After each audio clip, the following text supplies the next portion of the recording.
Hello दोस्तों, आपका अपने भक्ति सॉन्ग्स चैनल पर स्वागत है।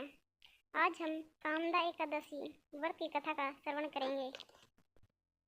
पौराणिक मान्यताओं के अनुसार चैत्र शुक्ल पक्ष की एकादशी को समस्त पापों का नाश करने वाली एवं सर्व मनोकामना सिद्ध करने वाली माना जाता है। इस एकादशी को कामदा एकादशी के नाम से भी जाना जाता है। इस तिथि पर भगवान विष्णु की उपासना करने व व्रत कथा सुनने मात्र से भक्तों की हर इच्छा पूर्ण होती है। कथा प्राचीन काल की बात है। एक नगर था भोगीपुर। इस नगर में पुंडरीक नामक राजा राज्य करता था। पुंडरीक के शासनकाल में यह राज्य सभी प्रकार के ऐश्वर्य व वैभव से संपन्न था। इस नगर में अनेक अप्सराएं, किन्नर व गंधर्व रहते थे। ललिता और ललित नाम के गंधर्व दंपति भी उनमें से एक थे। इन दोनों पति पत्नी में आपस में इतना गहरा प्रेम था कि यदि दोनों क्षण भर के लिए अलग होते तो व्याकुल हो उठते। एक बार राजा पुंडरीक की सभा में ललित का गायन चल रहा था। जब ललित सुर लगा रहा था तभी अचानक उसे अपनी प्रियतमा ललिता का स्मरण हुआ, जिससे वो व्याकुल हो उठा।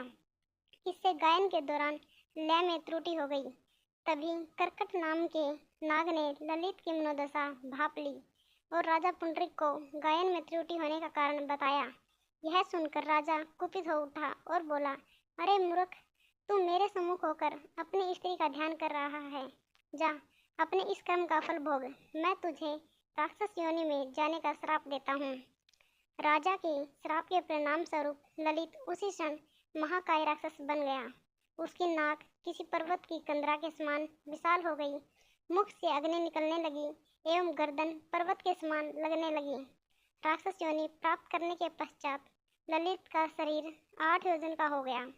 जब ललित की पत्नी ललिता को इस बारे में ज्ञात हुआ तो वह दुख से विकल हो गई और अपने पति के उद्धार के बारे में विचार करने लगी।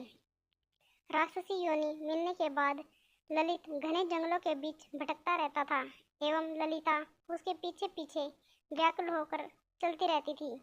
ऐसा करते करते एक बार ललिता श्रृंगी ऋषि के आश्रम पहुंच गई।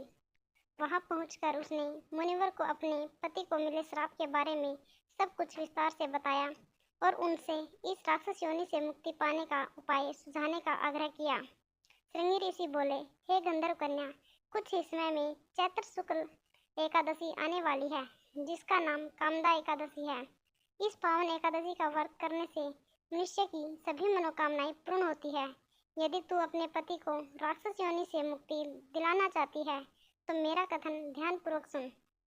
तू सच्ची आस्था और विधि विधान से कामदा एकादशी का व्रत कर और उसका संपूर्ण फल अपने पति को दे। इससे राजा के श्राप का प्रभाव नष्ट हो जाएगा और तेरा पति असुर योनि से मुक्त हो जाएगा। मुनि के आदेशानुसार ललिता ने चैत्र शुक्ल एकादशी आने पर सच्चे मन से व्रत के नियमों का पालन किया और द्वादशी को ब्राह्मणों के सम्मुख अपने व्रत का फल अपने पति को देती हुई भगवान विष्णु से विनती करने लगी, हे जगदीश, मेरे इस व्रत का फल मेरे पति को प्राप्त हो जाए और वो इस राक्षस योनि से मुक्त हो जाए। कामदा एकादशी का पुण्य फल पति को देते ही ललित राक्षस योनि के मुक्त होकर पुनः एक सुंदर गंधर्व बन गया और दोनों विमान में बैठकर स्वर्ग चले गए।